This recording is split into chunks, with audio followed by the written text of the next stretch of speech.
Hi viewers எல்லாருக்கும் வணக்கம். நம்ம இன்றைக்கி எதை பற்றி பார்க்க போகிறோம்னா சுப்ரீம் ரீபத்துங்கிற மாங்காவோட சாப்டர் 5ஓட தமிழ் எக்ஸ்பிளனேஷன் வீடியோவை தான் பார்க்க போகிறோம். லாஸ்ட்டு சாப்டர் எதோட முடிஞ்சிருக்கும்னா அந்த சூழியாங்க வந்துட்டு நம்ம ஹீரோவை அட்டாக் பண்ணுறதுக்கு நிறைய பேரை கூப்பிட்டு வந்திருப்பான். ஆனால் நம்ம ஹீரோ வந்துட்டு அத்தனை பேரையும் அடிச்சு போட்டிருப்பான். அதோட தான் முடிஞ்சிருக்கும். இந்த சாப்டர் அதுலேருந்து தான் ஸ்டார்ட் ஆகுது. சாப்டரோட ஆரம்பத்துலேயே அந்த சூழியாங்க வந்துட்டு அவனோட இன்டர்னல் எனர்ஜிலாம் சின்ன சின்ன நீடில்ஸாக மாற்றி நம்ம ஹீரோவை அட்டாக் பண்ணுறான். அந்த அட்டாக் நம்ம ஹீரோ மேலே பட்ட உடனே நம்ம ஹீரோ போய் கீழே விழுந்துடுறான். அப்போ அந்த நீ பொண்ணு வந்து நம்ம ஹீரோவை தூக்கிட்டு சரி நீ உனக்கு எங்கேயாவது அடிபட்டுருக்கான்னு சொல்லி கேட்குறா. அப்போ நம்ம ஹீரோ வந்துட்டு நான் அசந்த நேரத்தில் அடிச்சிட்டா, இனிமேல் நான் எதிர்காலத்தில் கொஞ்சம் பார்த்து ஜாக்கிரதை இருக்கணும்னு சொல்லி யோசிச்சுட்டு இருக்கப்ப அந்த சூழியாங்க வந்துட்டு எந்திரிக்க முடியாம தட்டு மாதிரி ஒரு குச்ச ஊனி மேலே எந்திரிச்சிட்டு நம்ம ஹீரோவை பார்த்து டேய் முட்டா பையில உனக்கு எவ்வளவு தைரியம் இருந்தா உன்னோட எங் மாஸ்டர் அட்டாக் பண்ணிருப்பேன், இதுக்கு பதில் சொல்லி ஆகணும்டான்னு சொல்லி சொல்றான். உடனே அந்த நீ பொண்ணு வந்துட்டு அந்த சூழியாங்க பார்த்து நான் உன்னை சும்மாவே விட மாட்டேன்டான்னு சொல்லி கத்துறா.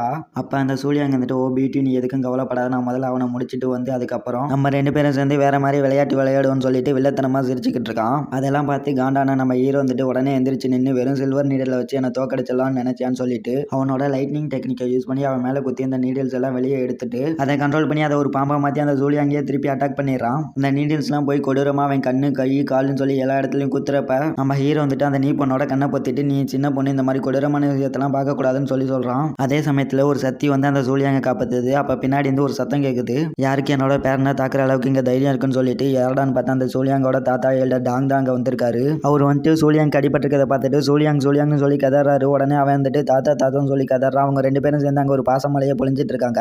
அதெல்லாம் முடிஞ்சதுக்கப்புறம் அந்த எல்டர் டாங் வந்துட்டு நம்ம ஹீரோவை பார்த்துட்டு உனக்கு எவ்வளோ தைரியம் இருந்தால் என் பேரனே அட்டாக் பண்ணியிருப்பேன், நீ இதுக்கு பதில் சொல்லி ஆகணும்னு சொல்லிட்டு கத்துறாரு. அப்போ அந்த நீ பொண்ணு வந்துட்டு எல்டர் நீங்கள் ஏதோ தப்பா புரிஞ்சுக்கிட்டீங்கன்னு சொல்ல வரப்ப நம்ம ஹீரோ வந்துட்டு அந்த நீ பொண்ணை தடுத்துட்டு இங்கே நடந்த எல்லா பிரச்சனைக்கும் நான் தான் காரணம், இதுக்கு இந்த பொண்ணுக்கு எந்த சம்மந்தம் இல்லை, நீங்கள் ஏதாவது பண்ணணும்னு நினச்சிங்கன்னா என்ன பண்ணிக்கங்கன்னு சொல்லி சொல்கிறான். அதுக்கப்புறம் எல்டர் டாங்க் வணக்கம் சொல்லி அவர் முன்னாடி வணங்கிட்டு அவர்கிட்ட சூழியாங்க தான் முதல்ல எனக்குள்ள வந்து அதனால தான் நான் அவனை அட்டாக் பண்ணேன்னு சொல்லி சொல்கிறான். அவர் இருந்துட்டு அதுக்கு அதனால என்ன என் பேரனே முதல்ல அட்டாக் பண்ண வந்திருக்கட்டும், ஆனால் இப்போ என் பேரனுக்கு தானே அடிபட்டிருக்கு, நீ அதுக்கு பதில் சொல்லி ஆகணும்னு சொல்லிட்டு நிறைய கத்திய இன்டர்னல் எனர்ஜி மூலியமா கண்ட்ரோல் பண்ணி நம்ம ஹீரோவை அட்டாக் பண்றாரு. நம்ம ஹீரோ அந்த அட்டாக்கை தடுக்க பார்க்குறான். ஆனால் அவனால முடியல. அந்த அட்டாக் நம்ம ஹீரோ மேலே பட்ட உடனே ரத்தம் கக்கிட்டு தூரத்தில் போய் விழுந்துடுறான். உடனே அவர் இருந்துட்டு அடுத்து நீதான் சொல்லிட்டு அந்த நீ பொண்ணு அட்டாக் பண்ண வராரு. அப்போ நிறுத்துங்கன்னு சொல்லி ஒரு சத்தம் கேட்குது. யாடான்னு பார்த்தா எல்டர் ஜியாங் தான் அந்த இடத்துக்கு வந்திருக்காரு. அவர் இருந்துட்டு ஒரு ஸ்டூடெண்ட் தப்பு பண்ணா அவனுக்கு நம்ம கிளானோட மாஸ்டர் தான் தண்டனை கொடுக்கணும், நீங்க எப்படி கொடுப்பீங்கன்னு சொல்லி கேட்குறாரு. அதுக்கு அந்த எல்டர் டாங் வந்துட்டு அவன் என்னோட பேரனி அட்டாக் பண்ணியிருக்கான், அவனை நான் சும்மா விடணுமான்னு சொல்லி கேட்குறாரு. அதே சமயத்தில் அந்த நீ பொண்ணு வந்துட்டு கீழே விழுந்து கிடந்த நம்ம ஹீரோவை கைத்தாங்களா தூக்கிட்டு வந்து அங்கே நிற்க வைக்கிறான். அப்போ நம்ம ஹீரோ வந்துட்டு அந்த சூழியாங் தான் இன்னைக்கு நடந்த போட்டியில் தோத்து போனனால என்னை பழி வாங்கிறதுக்காக என்னை கொல்ல வந்தான், ஆனால் நான் அவன்கிட்ட வந்து என்னை காப்பாற்றிக்கிறதுக்காக தான் நான் அவனை அட்டாக் பண்ணேன்னு சொல்லி சொல்கிறான். அதுக்கு அந்த எல்டர் டாங் வந்துட்டு என்னது என்னோட பேரை உன்ன மாதிரி ஒருத்தங்கிட்ட தோத்து போயிட்டு உன்னை பழி வாங்கிறதுக்காக வந்தான்னு சொல்லி சொல்றியான்னு சொல்லி கேட்குறப்ப அந்த சூழியாங்க வந்துட்டு தாத்தா எனக்கு ரொம்ப வலிக்குது, என்ன உடனே ஹாஸ்பிட்டலுக்கு கூட்டு போங்கன்னு சொல்லி சொல்கிறான். உடனே அந்த எல்டர் டாங் வந்துட்டு சரி நீ எதுக்கும் கவலைப்படாத, நான் உடனே உன்னை ஹாஸ்பிட்டலுக்கு கூட்டு போகிறேன்னு சொல்லிட்டு நம்ம ஹீரோவை பார்த்து நீ இன்னைக்கு எப்படியோ தப்பிச்சிட்டா, ஆனால் இன்னொரு நாள் என்கிட்ட மாட்டுவா, அன்னைக்கு நான் அவனை விட மாட்டேன்னு சொல்லிட்டு அங்கேருந்து பறந்து போயிடுறாரு. அதுக்கப்புறம் அந்த எல்டர் ஜியாங் வந்துட்டு நம்ம ஹீரோவை பார்த்து நீ ஒரு விஷயத்தை பண்ணுறதுக்கு முன்னாடி நல்லா யோசிச்சு பண்ணு, அப்படி இல்லைன்னா அதோட விளைவு இப்படிதான் இருக்கும்னு சொல்லிக்கிட்டு இருக்கப்ப அந்த நீ பொண்ணு வந்துட்டு எல்டர் டாங் நாங்கள் என்ன பண்ணுறது, அந்த சூழியாங்க தான் முதல்ல எங்களை அட்டாக் பண்ண வந்தோம், அதனால தான் நாங்கள் அட்டாக் பண்ணோம்னு சொல்லிக்கிட்டு இருக்கப்போ அவர் அந்த இடத்துல இருந்து பறந்து போயிடுறாரு.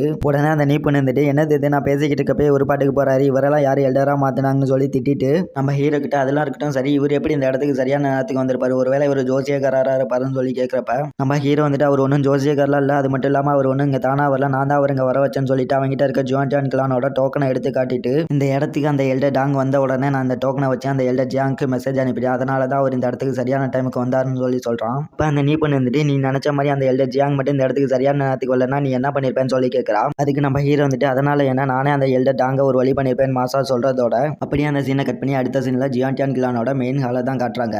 அங்கே ஜியான் கிளானோட மாஸ்டர் இருந்துட்டு என்னது நீ இந்த கிளானில் சேரணுமா, ஆனால் உன் கிளானில் நிறைய திறமசாலியான மாஸ்டருங்க இருக்காங்களே, அப்படி இருக்கப்ப நீ எதுக்கு இந்த கிளானில் சேர ஆசைப்படுற, சரி அதெல்லாம் இருக்கட்டும் உன்னோட அப்பாவுக்கு நீ இந்த கிளானில் சேர ஆசைப்படுறது தெரியுமான்னு சொல்லி கேட்குறாரு. நம்மளும் ஏடாதுன்னு பார்த்தா அது வேற யாரும் இல்லை, நம்ம ஹீரோ அந்த கொலகாரங்கிட்ட இருந்து காப்பாற்றின அந்த பொண்ணு தான், அந்த பொண்ணோட பேரை நம்ம லீன்னு சொல்லி வச்சுக்கலாம். அந்த லீ பொண்ணு இருந்துட்டு கிளான் மாஸ்டர் நீங்கள் என்னோட அப்பாவை பற்றிலாம் கவலைப்படாதீங்க, நான் அவரை பார்த்துக்கிறேன், அது மட்டும் இல்லாமல் நான் இந்த கிளானில் ரொம்ப நாளாக இருக்க மாட்டேன், கொஞ்ச நாள் தான் இருப்பேன்னு சொல்லி சொல்கிறான். உடனே கிளான் மாஸ்டர் இருந்துட்டு சரி நீ இப்போதைக்கு இந்த கிளான்ல இருந்துக்கு இதை பற்றி உன்னோட அப்பா கிட்ட நான் அப்புறமா பேசிக்கிறேன்னு சொல்லிக்கிட்டு இருக்கப்ப அந்த லீ பொண்ணு இருந்துட்டு ரொம்பவே நன்றி அங்கிள்னு சொல்லிட்டு வில்லத்தனமாக சிரிக்கிறதோடு இந்த சாப்டர் இங்கேயே முடிஞ்சிருச்சு. இந்த வீடியோ உங்களுக்கு பிடிச்சிருந்துச்சுன்னா இந்த வீடியோக்கு ஒரு லைக் பண்ணிட்டு அப்படியே நம்ம சேனலை சப்ஸ்கிரைப் பண்ணிக்கோங்க. நன்றி, வணக்கம் ஃப்ரெண்ட்ஸ்.